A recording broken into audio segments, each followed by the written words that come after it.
The last concept is combined standard deviation.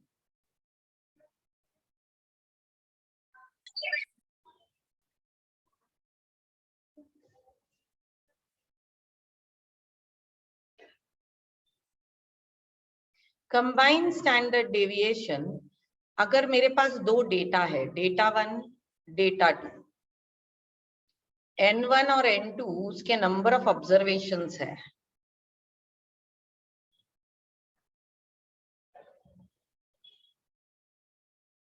Bar x1 और बार x2 is mean of the data,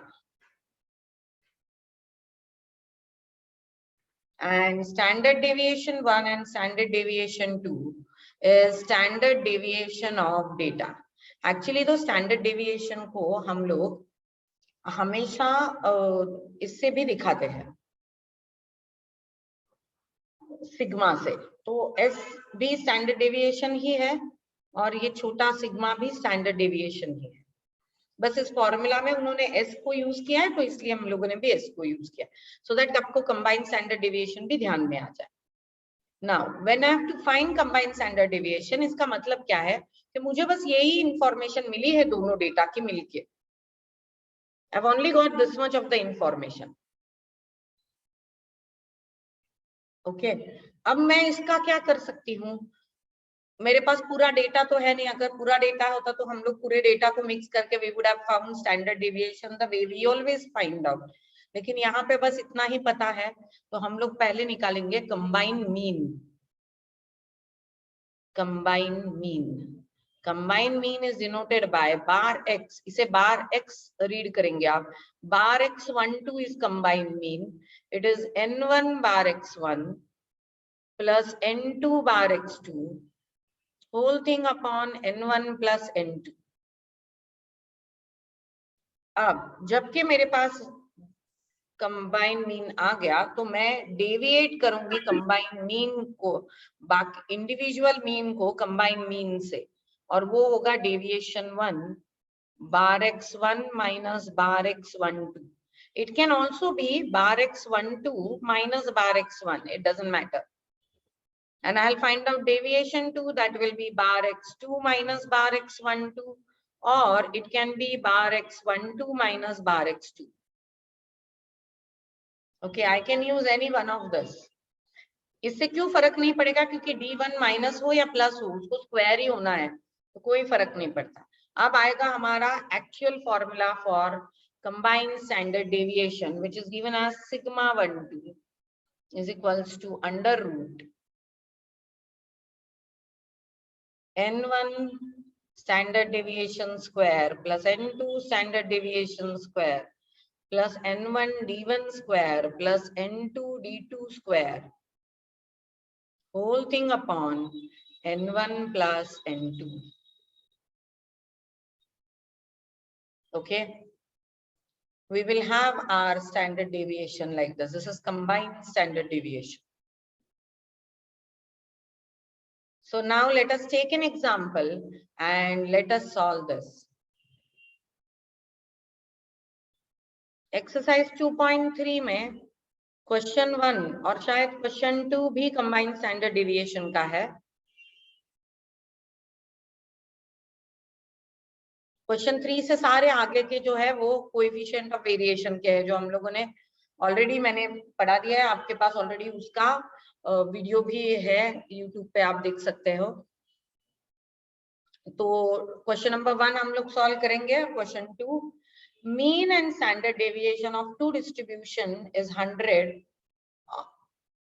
and 150 items. So there are two datas. Data 1 number of observation is 100, data 2 number of observation is 150।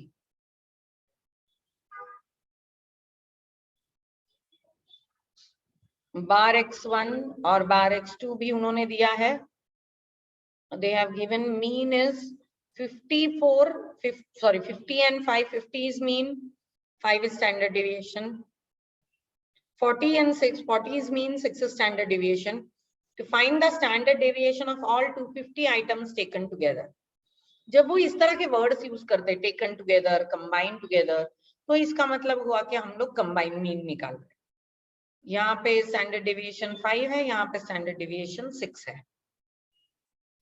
अब हमको चाहिए combined standard deviation of this data taken together. लेकिन जैसे कि हम लोगों ने अभी देखा कि कंबाइंड स्टैंडर्ड डेविएशन निकालने से पहले हमको कंबाइंड मीन निकालना होता है। तो हम लोग पहले क्या निकालेंगे? Combined mean. We'll first find out bar x1 2। हमेशा फॉर्मूला लिखने से एक एडवांटेज है कि फॉर्मूला आपका लिख लिख के लर्न हो जाता है। Whenever you are solving any sum, please write down the formula. Bar x12 is n1 bar x1 plus n2 bar x2 is equals to n1 plus n2. It will be 100 into 50 plus 150 into 40 divided by 250. So it is 5,000 plus 6,000 divided by 250. It is 11,000 divided by 250. Answer will be 44.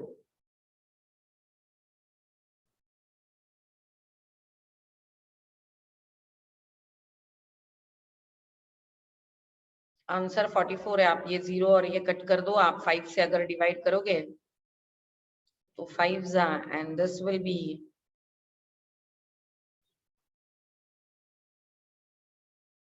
5 1s are 44. So combined mean is 44. Now the next thing is we'll find out the deviation of other mean from the combined. So I'll find out D1. D1 is deviate the individual mean from combined mean. 50 minus 44, it is minus 6, sorry, plus 6. And D2 is bar x2 minus bar x12, that is 40 minus 44, that is minus 4. तो D1 D2 आ गया, combined mean आ गया। अब हमको जो चाहिए था ये combined standard deviation में n1 है, स्टैंडर्ड डेविएशन फर्स्ट डेटा का है उसका स्क्वायर निकाल सकते हैं, सेकंड डेटा का है, D1 है, D2 है। हम लोग बस जो वैल्यूज मिली है वो इसमें डाल देंगे। यहाँ पे भी मैं पहले फॉर्मूला लिखूंगी। बार बार फॉर्मूला लिखने से एडवांटेज होता है कि आप फॉर्मूला वैसे ही लर्न कर लेते हो, आपको और कोई अलग टाइम नहीं देना है फॉर्मूला लर्न करने के लिए। n1 d1 square plus n2 d2 square whole thing upon n1 plus n2. So this is n1 s1 square. n1 is 100, s1 is 5 square plus n2 is 150 6 square plus n1 is 100, d1 is 6 square plus 150, d2 is minus 4 square whole thing upon 100 plus 150, that is 250. This will be 25 into 100 is 2,500 plus this is 36. 6 square is 36. 36 into 150 is 5,400 plus 3,600 plus ये minus 4 है, minus 4 का square 16 है, 16 into 150 2,400 whole thing divided by 250. अब इसको add करेंगे हम लोग, थोड़ा इजीली ऐड करना है अगर आपको, तो 2000 प्लस 5000 7000 प्लस 3000 10,000 12,000, इधर तक ही 12,000 आ गया। अब मैं 100 प्लेसेस ऐड करूंगी। 500 plus 400 900, 900 plus 600 1500, 1500 plus 400 1900।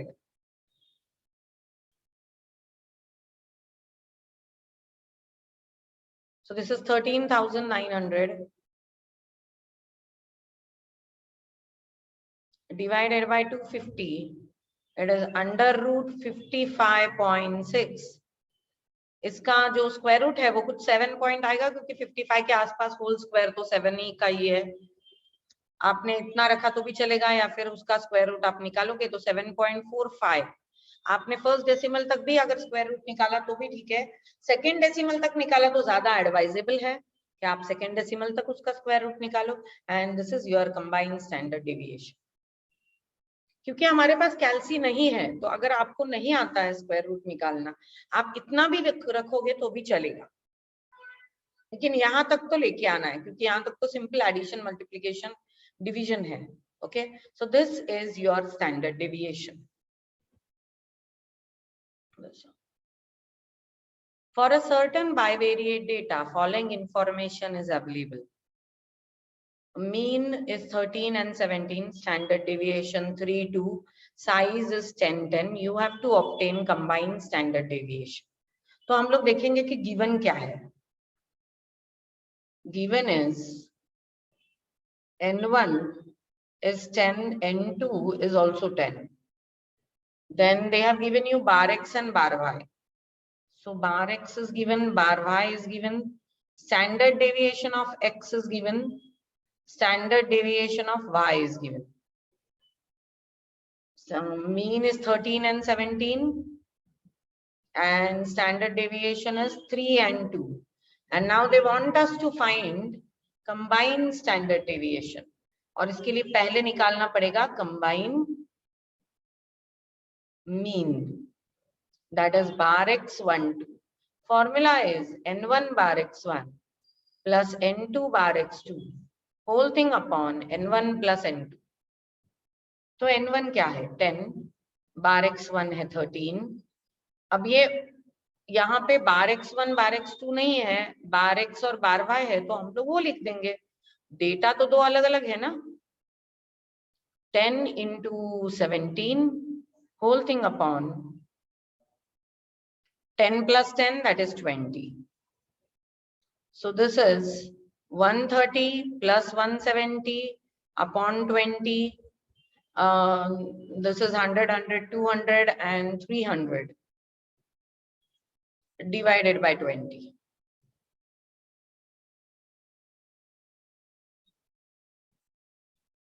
Answer is 15. So combined mean is 15. Now once I've got my combined mean, the next step is I'll find out D1 and D2. This is methodological, so we will solve it by method. एक के बाद एक step करते जाएंगे हम लोग. बार x13 minus combined mean क्या है हम लोगों का 15, तो ये हो गया -2.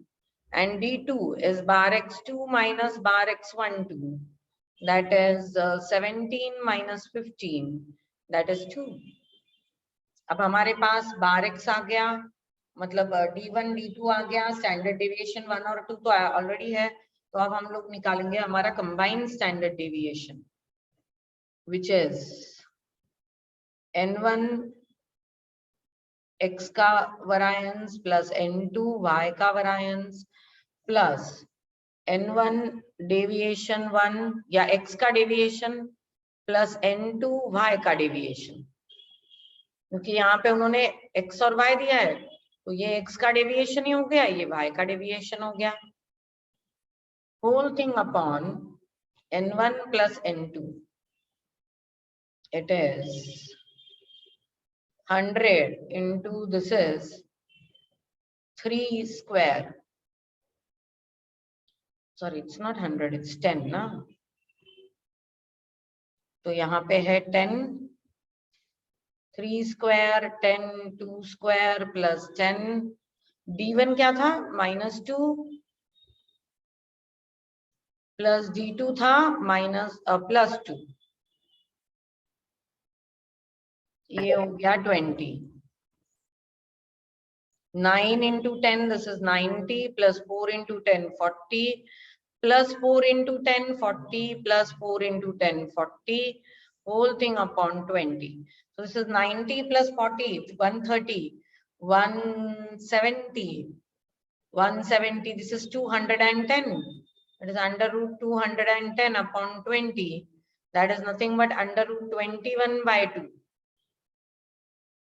21 divided by 2 is 10.5. इसके आसपास का स्क्वायर 3 होता 9 होता है, तो 3 पॉइंट कुछ आएगा इसका square root. 3.24 is your combined standard deviation. आपको अगर स्क्वायर रूट नहीं भी निकालने आता है तो यहाँ तक करोगे तो भी चलेगा। वी डोंट हैव कैलसीज and you may not always know the way of finding the square root, तो आप इसको हमेशा ही निकाल सकते हो। हम लोगों ने स्कूल में इस तरह की एक मेथड सीखी थी, 10.5 ऐसे ग्रुप्स बनाएंगे आप दो दो के। 10 के सबसे आसपास का स्क्वायर है 9, 3 3 जा 9, 1, यहाँ पे पॉइंट आएगा, यहाँ आएगा 50।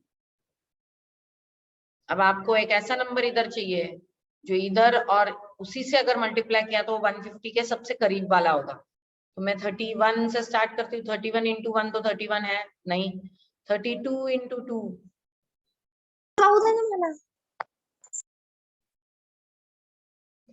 अच्छा, ये जब हम लोग इधर करते हैं तो हमको इधर 3 ऐड कर लेना पड़ता है ऑलरेडी, तो 9 से लेना पड़ेगा हम लोगों को। We first add the number, sorry we have add the number and it will become 6। तो उसके सबसे आसपास का नंबर तो 61 1 जा 61, 62 2 जा 124, 63 3 जा अगर लेंगे तो 189 होगा, वो तो इससे बहुत बड़ा है। तो 62 2 जा 124, तो 150 माइनस 124